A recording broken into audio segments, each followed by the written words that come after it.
Bonjour à tous, aujourd'hui je vais vous expliquer les constituants du schéma communication, le schéma de la communication qui a été inauguré par le linguiste russe Roman Jakobson. Alors, le schéma de la communication se compose d'un ensemble des facteurs, d'un ensemble des constituants, d'un ensemble, si vous voulez, des composants qui jouent un rôle considérable pour la réussite de l'opération communicationnelle. Alors on commence par le locuteur, ce qu'on appelle le locuteur ou le destinateur, et également on peut l'appeler le énonciateur, l'énonciateur, l'apostrophe énonciateur. Alors pour Jakobson, l'énonciateur c'est celui qui émet le message, celui qui parle ou celui qui écrit, ça dépend de la situation communicationnelle en question. Alors l'énonciateur, on a dit, c'est celui qui prend la parole ou celui qui écrit sa pièce. L'énonciateur, c'est celui qui transmet le message ou celui qui transmet l'information. Alors la personne qui reçoit le message ou la personne avec laquelle on parle s'appelle le co-énonciateur. Le co-énonciateur, c'est tout simplement la personne avec laquelle on parle ou à laquelle on s'adresse tout simplement. Le troisième composant, c'est le message. Tout simplement, c'est l'information qu'on cherche à transmettre, l'information transmise ou l'idée transmise. Alors, maintenant, je définis les notions de façon générale. Par la suite, on va donner une petite situation communicationnelle et on va appliquer ce schéma sur une situation communicationnelle particulière. Alors, quatrième constituant, c'est le code. Alors le code, c'est le système de signes utilisé pour transmettre ces signes, ou l'outil ou le moyen. Ça peut être langue des signes, par exemple, pour dire quoi, on peut utiliser ça. Ça peut être la langue verbale que j'utilise maintenant. Ça peut être des gestes, ça peut être des mimiques, d'accord? Tout ça sont des codes qu'on peut utiliser pour transmettre l'information. On a également le canal. Alors le canal, c'est le médium, si vous voulez, le médium ou l'intermédiaire utilisé pour transmettre le message. Alors le médium, ça peut être l'air que j'utilise maintenant, ou ça peut être YouTube, ça peut être Facebook, ça peut être la radio, ça peut être le téléphone. Alors, situation de la communication au niveau du téléphone avec deux personnes, le médium, ou plutôt le canal, ce n'est pas l'air, mais c'est plutôt le téléphone portable. Si vous avez déjà entendu une information sur la télévision, alors l'énonciateur, c'est celui qui présente le programme. Le co-énonciateur, c'est le spectateur. Le médium ou le canal, l'intermédiaire, c'est la télévision. D'accord? Très bien, alors voilà tout simplement le canal. On a également un autre constituant, c'est ce qu'on appelle le feedback.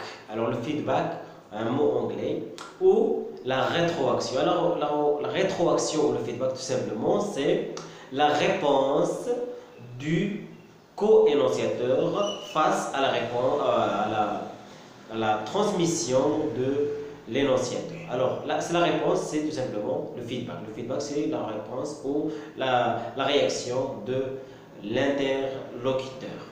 On a également un élément considérable, c'est les bruits. Au niveau de la communication, on distingue aussi un constituant important dans le schéma, c'est le bruit. Alors le bruit, c'est les obstacles que la communication peut rencontrer. On les appelle les bruits.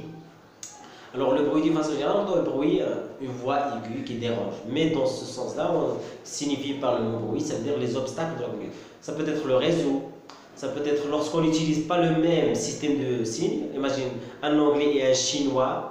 Alors, le bruit, c'est que les deux n'utilisent pas le même système de signes, les mêmes langues. D'accord? On a dit le réseau, ça peut être un bruit. Il y a d'autres éléments qui peuvent être des bruits qui empêchent la réussite de la communication. Alors, le dernier constituant, c'est ce qu'on appelle le contexte. Alors, le contexte, c'est tout simplement les conditions dans lesquelles se déroule la situation communicationnelle. Alors, les conditions. Alors maintenant, le contexte, c'est le 7 février 2019. Je suis dans ma maison, je suis dans la ville où je vis. D'accord? Alors voilà, d'une façon générale, ce qu'on appelle le contexte. Alors le contexte, ça peut être aussi la culture, la religion, des éléments qui tournent autour de la situation de communication. D'accord? Alors voilà tout simplement les constitutions du schéma de la communication. Alors on a dit locuteur, l'interlocuteur, ou énonciateur, co-énonciateur, le message, l'information transmise. Alors on a le feedback, on a le canal, le contexte et le code et aussi, j'ai oublié de dire, les bruits. Alors je peux vous donner une situation communicationnelle, on va appliquer cette règle. Prenez n'importe quelle situation. Un roman, on peut prendre n'importe quel roman, ou un dialogue, ou une lettre, tout simplement sur Internet, ou une petite situation communicative. Par exemple, je suis heureux, dit Paul à sa mère. Je suis heureux, entre guillemets, dit Paul à sa mère. Alors, qui est l'énonciateur ici? C'est Paul. Le co-énonciateur, c'est sa mère. Le message, c'est l'idée transmise. Quel est le message? C'est l'état sentimental de Paul, le bonheur, la joie de Paul.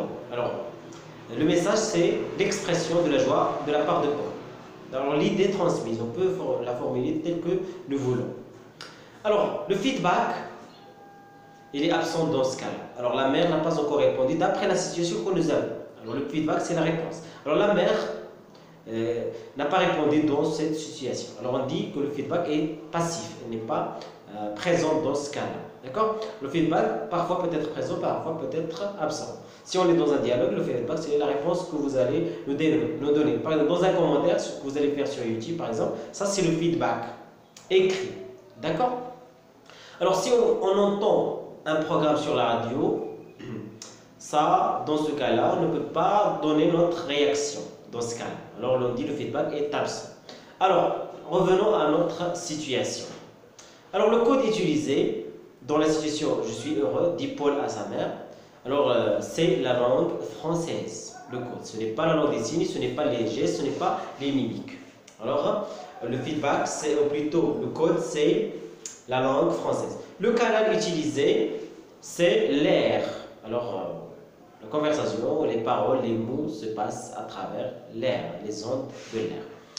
Au niveau du contexte, on peut dire à la maison, le lieu, et on précise aussi le temps, le 7 février 2020.